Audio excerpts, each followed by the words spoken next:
Hello అండి. అందరికీ నమస్కారం. నేను మీ కట్టా కార్తీక్. ధర్మస్థలిలో ఏం జరిగింది అనేది మాట్లాడుకోవాల్సింది పోయి, ఏం జరుగుతుంది అని మాట్లాడుకోవాల్సిన పరిస్థితిలో మనం పడుతున్నాం. ధర్మస్థలిలో నిన్న భారీ లాఠీ చార్జ్. చాలామందికి గాయాలు, ఆందోళనలు, నిరసనలు. ప్రధానంగా మీడియా మీద దాడి. అక్కడ అజయ్, విజయ్ ఇంకా కొంతమంది జర్నలిస్టుల మీద దాడి చేసినట్టు, అక్కడ ఒక ప్రైవేట్ హాస్పిటల్‌లో వాళ్ళని జాయిన్ చేపించినట్టు తెలుస్తా ఉంది.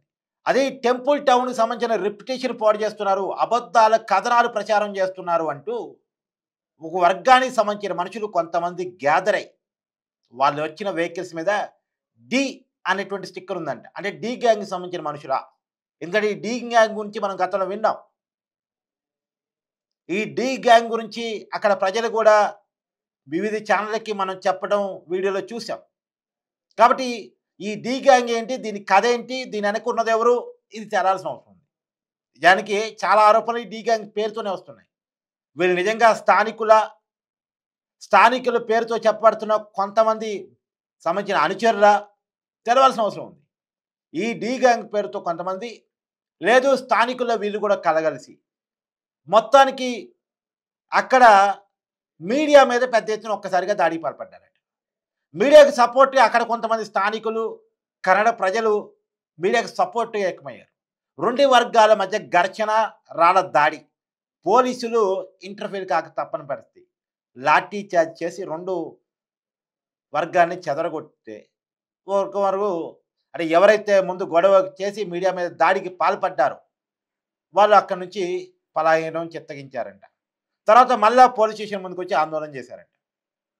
వీళ్ళు చేసినటువంటి దాడిలో కెమెరా పూర్తిగా ధ్వంసం అయిపోయింది. కెమెరామెన్‌కి తీవ్రమైన గాయాలయ్యాయి. ఇప్పటికీ హాస్పిటల్‌లో 3 వ్యక్తులు అడ్మిట్ అయ్యి ఉన్నారు. అడ్మిట్ అంటేనే పరిస్థితి మీరు అర్థం చేసుకోవచ్చు. సరే ఐసీయూలో ఉన్నారనే వార్తలు కూడా వస్తున్నాయి. కానీ నాకు తెలియకుండా ఆ మాట నేను చెప్పలేను. నాకు అది ఇంకా తెలవదు. కానీ అడ్మిట్ అయ్యి ఉన్నారు. హాస్పిటల్‌లో ట్రీట్మెంట్ తీసుకుంటా ఉన్నారు. వాళ్ళని ఇంటర్వ్యూ చేయడానికి పోయినటువంటి మీడియా మీద కూడా మళ్ళీ దాడి. ఒకసారి దాడి, మళ్ళీ దాడి.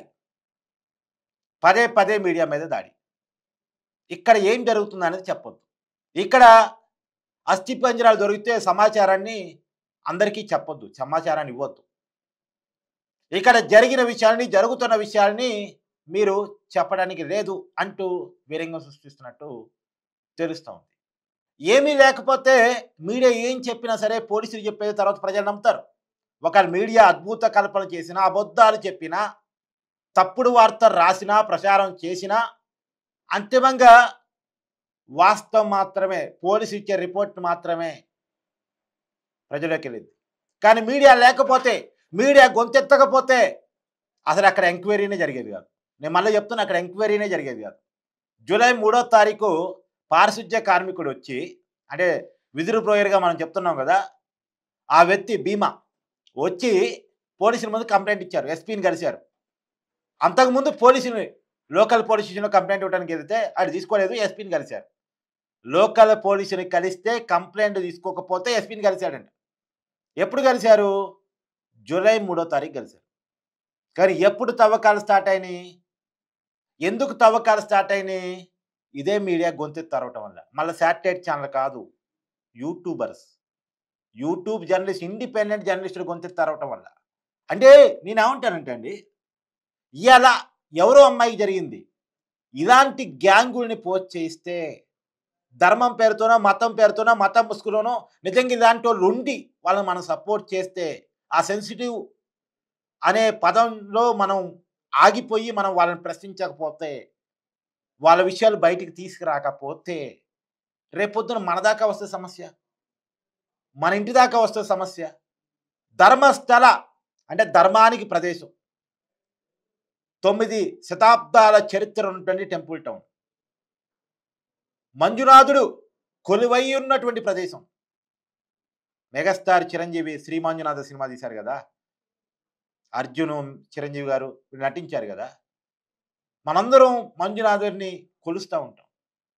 అలాంటి చోట ఏదో జరిగిందనే వార్తని మనం జీర్ణించుకోలేం. వాస్తవం అది.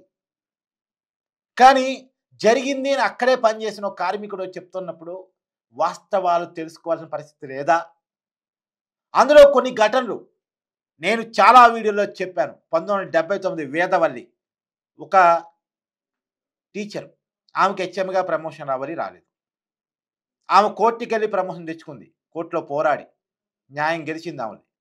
కానీ ఇక్కడ పెద్దల్ని కాదని కోర్టుకెళ్తామని ఆమెని బాత్రూమ్‌లో సజీవ దహనం చేశారు. కాల్చి చంపారు. ముందుగా భర్తను అరెస్ట్ చేశారు. భర్త కాదు, భర్త ఆ టైంలో అక్కడ లేడు అని తేల్చుకున్నారు. ఆ భర్తే న్యాయ పోరాటం చేస్తున్నాడు. నా భార్యకి సంబంధించి చంపిన వాళ్ళని బయటికి తీసుకురండి అని.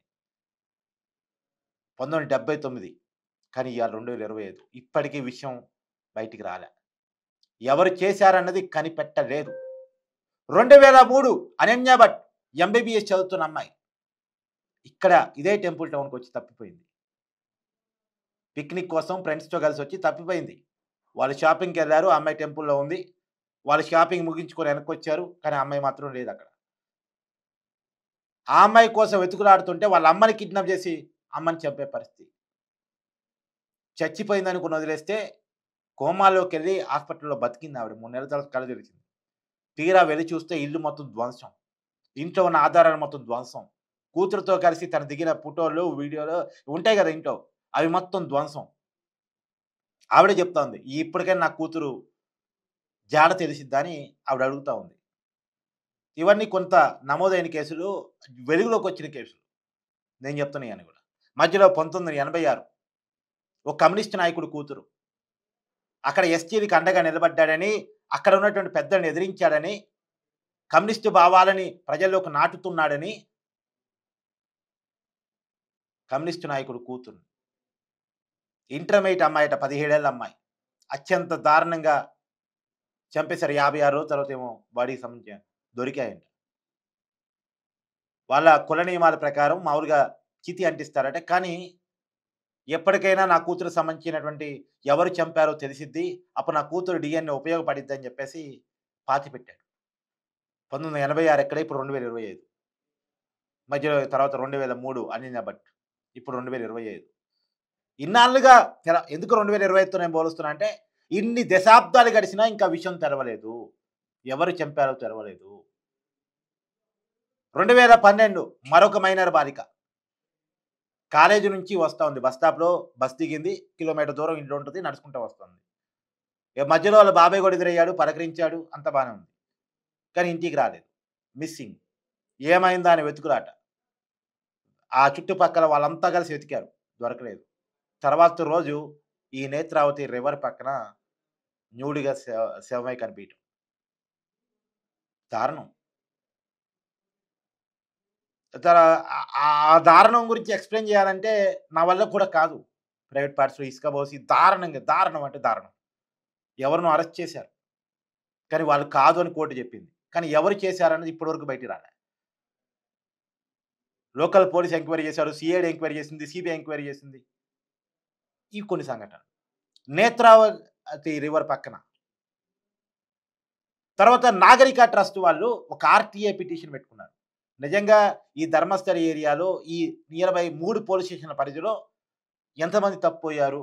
ఎంతమంది మిస్సింగ్ అయ్యారు? ఎంతమంది అసహజ మరణాలు పొందారంటే 452 అని ఒక రిపోర్ట్ అట. 452 మంది అసహజ మరణాలు, మిస్సింగ్ కేసులు ఉన్నాయట. దాంట్లో 96 మంది మైనర్ అమ్మాయిలు ఉన్నారంట. అంటే అర్థం చేసుకోండి. మైనర్ అమ్మాయిలు 20 ఏళ్ళు ఆ ఏజ్ గ్రూప్ ఉన్నవాళ్ళు 96 మంది ఏదో ఉన్నారట. అంటే పరిస్థితులు అర్థం చేసుకోండి. ఎందుకు అంతమంది మిస్ అయ్యి ఉంటారు? నిజమే, కొన్ని వందల కొద్ది కంప్లెయింట్స్ పోలీస్ స్టేషన్‌లో లేవు అన్నది నిజమే. ఒక వాస్తవం అయితే తెలవాలి కదా! ఇప్పుడు వందల మంది అమ్మాయిలు అనేది నేను కూడా అంటలే. ఏదో జరిగిందని. కానీ ఎన్నో కొన్ని కేసులు అయితే అక్కడ ఉన్నాయి కదా! ఆ కేసుల గురించి తెలవాలి కదా! ప్రతి స్పాట్‌లో తవ్వుతున్నప్పుడు ఏం జరుగుతుంది అన్నటువంటి విషయాన్ని పబ్లిక్‌కి తెలియజేయాలి కదా! పబ్లిక్‌ని చైతన్యవంతం చేయాలి కదా! రేపు పబ్లిక్‌ని జాగ్రత్త వహించేలా చేయాలి కదా! ఇయాల మీడియా గొంతెత్తకపోతే అసలు ప్రభుత్వాలు ఎలాంటి విషయాన్ని పట్టించుకుంటాయా? పైగా అక్కడ ఎవరైతే కంప్లెయింటర్ ఉన్నారో మంజునాథ్ గౌడ. అతను ఆ కంప్లెయింటర్‌ని బెదిరించాడట. నువ్వు నిజాన్ని చూపించినా నీ మీద కేసు అయిద్ది. నీకు శిక్ష పడిద్ది. చూపించకపోయినా కేసు పడిద్ది. ఇక్కడ మాకు అస్థిపంజరం దొరికిన కేసు అవుద్ది నీ మీద, కేసు దొరకకపోయినా కేసు అవుద్ది. దొరికితేనేమో నువ్వే పాతిపెట్టావన్న దాని మీద కేసు. దొరకకపోతేనేమో అబద్ధాలు చెప్పి మిస్‌గైడ్ చేశావని కేసు. కాబట్టి నిన్నెవరు బలవంతం చేసి కేసు పెట్టించారని చెప్పేసి పారిపో. లేపోతే చచ్చిపోతావు ఏదో అట్లా బెదిరించాడంట. అతనిప్పుడు పక్కన పెట్టారు. ఆ ఎస్ఐని. ఎంక్వైరీ నుంచి పక్కన పెట్టారు. శాఖపరమైన చర్యలేదో తీసుకున్నట్టున్నారు. ఎందుకు బెదిరిస్తారు? ఏమి జరగకపోతే? ఏమి జరగకపోతే మీడియా మీద ఈ దాడులెందుకు? ఏమి జరగకపోతే ఏమి జరగలేదని రిపోర్ట్ చేస్తారు కదా మీడియా. ఒకవేళ ఇయాల అత్యుత్సాహం కొద్దీ కొన్ని ఛానల్స్ అదో ఇదో అని చెప్పినప్పటికి కూడా ఒక 4 రోజుల తర్వాతైనా మళ్ళీ అదే మీడియా నిజం చెప్పక తప్పదు కదా! మీడియా పోలీసులు ఇచ్చిందని చెప్పక తప్పదు కదా! కోర్టు ఇచ్చిన తీర్పుని చెప్పక తప్పదు కదా! ఎవరైనా యూట్యూబ్ గైడ్‌లైన్స్ మనం ఫాలో కావాల్సిందే కదా! లేకపోతే ఛానల్స్ ఉండవు గదా! శాటిలైట్ అయినా అంతే వాళ్ళ రూల్స్ ప్రకారం ఫాలో కావాల్సిందే కదా! లేకపోతే వాళ్ళకి కూడా ఉండవు కదా లైసెన్సులు. ఎవరైనా చట్ట ప్రకారం పోవాల్సింది కదా! మీకు నిజంగా ఏదైనా తప్పుడు రిపోర్ట్ చేస్తున్నారు పోలీస్ కంప్లెయింట్ ఇచ్చుకోండి. అంతేకాని దాడులేంటి? అని దాడులు వెనకాలే అనుమానం వస్తోంది. ఏదో జరిగింది నిజంగానే అని. దీనివల్లే అనుమానం పెద్దగా అవుతుంది. కేవలం ఇలాంటి వాటి వల్లనే.